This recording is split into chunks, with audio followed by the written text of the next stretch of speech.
এ বাংলাদেশে প্রায় ৪৮,০০০-এর উপরে এখন দরবার আছে সরকারি জরিপে।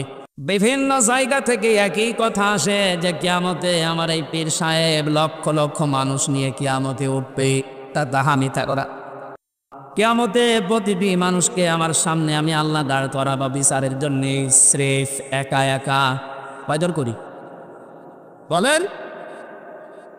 তাহলে এ কথার এগেনস্টে যে কথাগুলো চলছে ভারত, পাকিস্তান আর বাংলাদেশে, এটা যে পড়া ধোঁকাবাজি, মিথ্যা, কারো উপরে ভরসা আর করা যাবে না। আপনাকে উঠতে হবে কিয়ামতে স্রেফ একা একা, কেউ থাকবে না।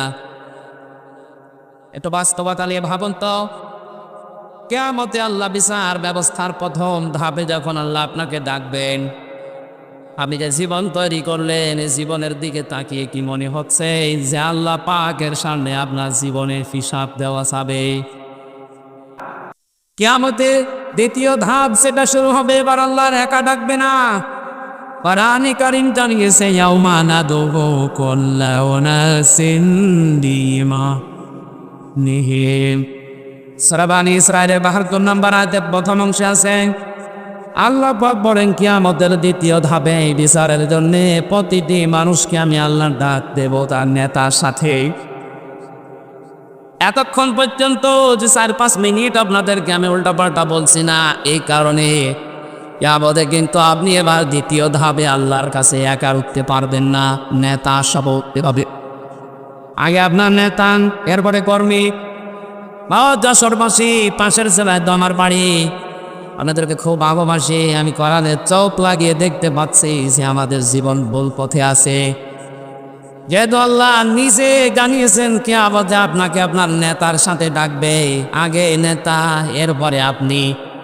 এবার নিজে ভেবে বলে তো যে নেতা আদর্শ আপনি মানে, যার পেছনে স্লোগান দেন, যাকে ভোট দেন, যা আদর্শ নিয়ে আপনি খুশি, সেই লোকটা যদি আপনার সামনে কিয়ামতে থাকে, আপনি তার পেছনে বরে রোগ যা চরিত্র, ও যা আদর্শ, ওর যা চেহারা সুরাত, ওকে দেখে আল্লাহ মাফ করবে বলে মনে হয়? দেখলে এমনই বলছে না, ও তো দয়া করে। এখনই যদি বলেন না, যার পেছনে আছি এরে দেখলে আল্লাহ মাফ করার কথা না, এই মুহূর্তে আপনার সিদ্ধান্ত পাল্টাতে হবে না। নাকি আপনি ধরা খাবে? ধরা খেতে চান? এই জন্যই আমি আহ্বান জানাচ্ছি যাদের নেতা ঠিক নেই। এখন যদি বলেন নবীজি তো নেই, আমি মানবো কাকে? হ্যাঁ, কোরআনে কারীম জানিয়েছে ইয়া আইয়ুহাল্লাযীনা আমানু আতিউল্লাহা ওয়া আতিউর রাসূলা ওয়া উলিল আমরি মিনকুম ইলা আখির আয়াত। সূরা নিসা ৫ নম্বর ১২ ৬ নম্বর পৃষ্ঠা ১০ নম্বর লাইনে ৫৯ নম্বর আয়াত, এটা প্রথম অংশে আছে। এটা তাফসীরে ফি জিলালিল কোরআন পড়েন। সাইয়্যেদ কুতুব লিখেছেন আল্লাহ ডাক দিয়েছেন ইমানদারেরা আমাকে মেনে নাও, আমার আনুগত্য করো। যশোরবাসী, আল্লাহ এবং রাসূলের আনুগত্য করা লাগবে। এখানে কোনো স্বার্থ দেওয়া যাবে না, প্রশ্ন পড়া যাবে না। এই জন্য আত্মীয় শব্দতা, এই ভার, এই ক্রিয়া, এই ফেল, এটা আল্লাহ নিজের নামে, রাসূলের নামে দিয়েছেন। কিয়ামত পর্যন্ত যেহেতু রাসূলুল্লাহ দুনিয়ায় থাকবে না, এই জন্য উলিল আমর কিয়ামত পর্যন্ত আসতে থাকবে। আল্লাহ রাসূলের পরে যদি দুনিয়ায় কাউকে আপনি আদর্শ মানতে চান, নেতা মানতে চান, সামনে রাখতে চান, দেখতে হবে ওই লোকটা আল্লাহ রাসূলকে দিয়ে চলে কিনা। এটা যেহেতু নফল না, মুস্তাহাব না, সুন্নাত না, এটা ফরজ। নামাজ যেভাবে ফরজ মনে করে পড়ি, আদর্শ ঠিক করাটাও আমাদের জন্য এই মুহূর্তে ফরজ, কারণ এটার সাথে আমার আখিরাত জড়িত। কথা বলে ঠিক কিনা? যাদের ঠিক নেই, আশা করছে আপনি এখনই পাঠিয়ে যাবে।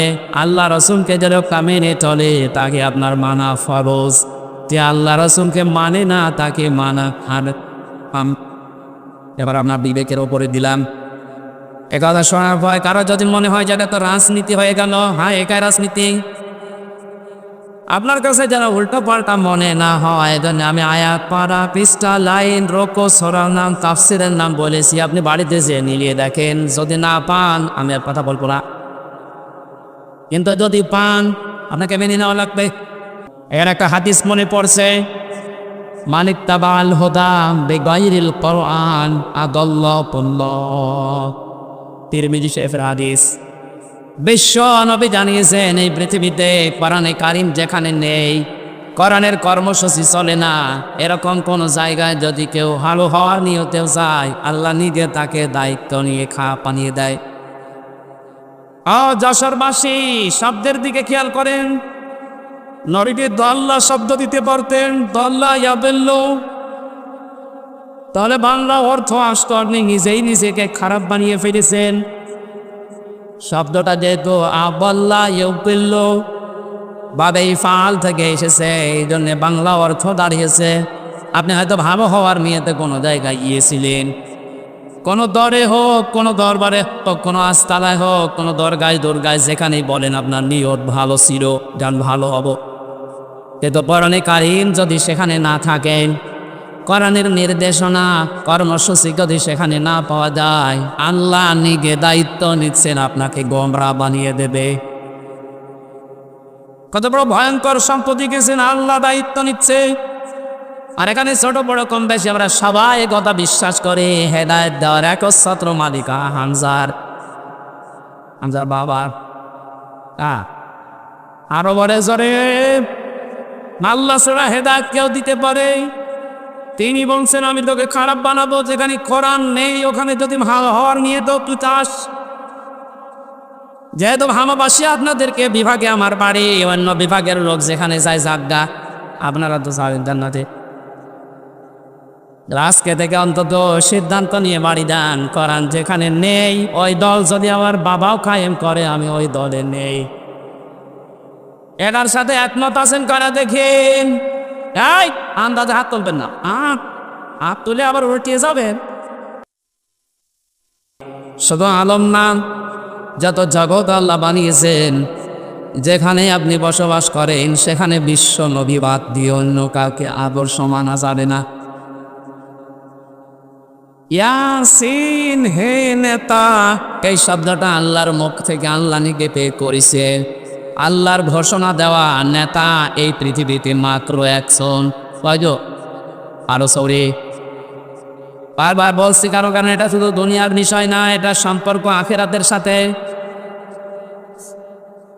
আল্লাহর ঘোষণা দেওয়া নেতা যদি একজন হয়, ইয়াসিন বলে আল্লাহ যাকে ডাক দিয়েছেন, কিন্তু আপনি শুধু এই বাংলাদেশে, ভারতে, পাকিস্তানে না, এই পৃথিবীতে এখন 228টার উপরে রাষ্ট্র আছে, স্বাধীন পরাধীন বিবেক।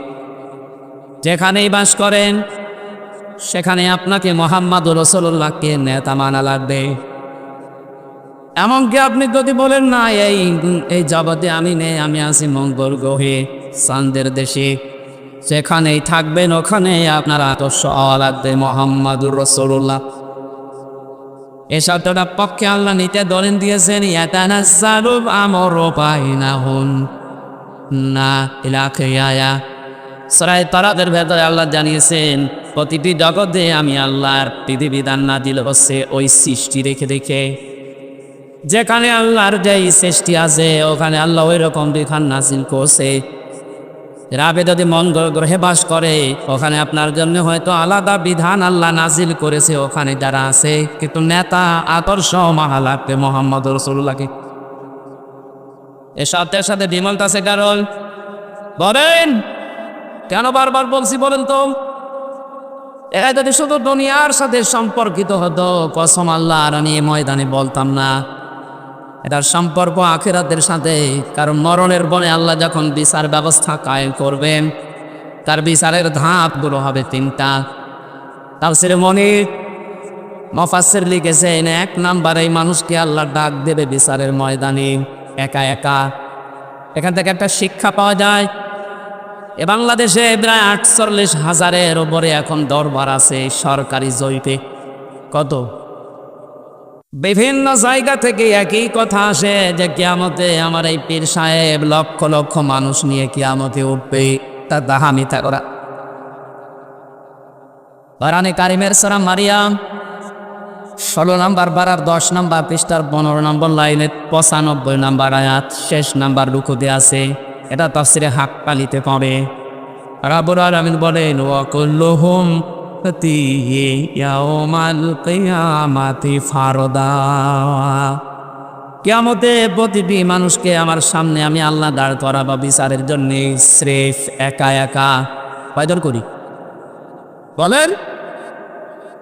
তাহলে এ কথার এগেনস্টে যে কথাগুলো চলছে ভারত, পাকিস্তান আর বাংলাদেশে, এটা যে পড়া ধোঁকাবাজি, মিথ্যা, কারো উপরে ভরসা আর করা যাবে না। আপনাকে উঠতে হবে কিয়ামতে স্রেফ একা একা, কেউ থাকবে না।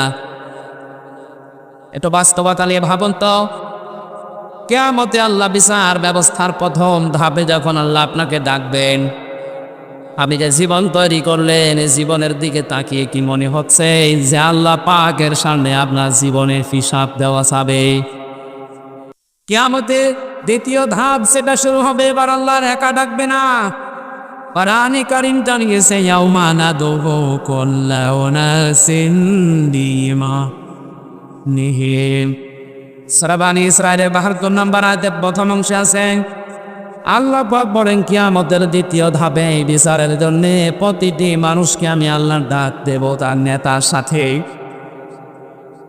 এতক্ষণ পর্যন্ত যে ৪-৫ মিনিট আপনাদেরকে আমি উল্টাপাল্টা বলছি না, এই কারণে কিয়ামতে কিন্তু আপনি এবার দ্বিতীয় ধাপে আল্লাহর কাছে একা উঠতে পারবেন না, নেতা সব উঠতে হবে।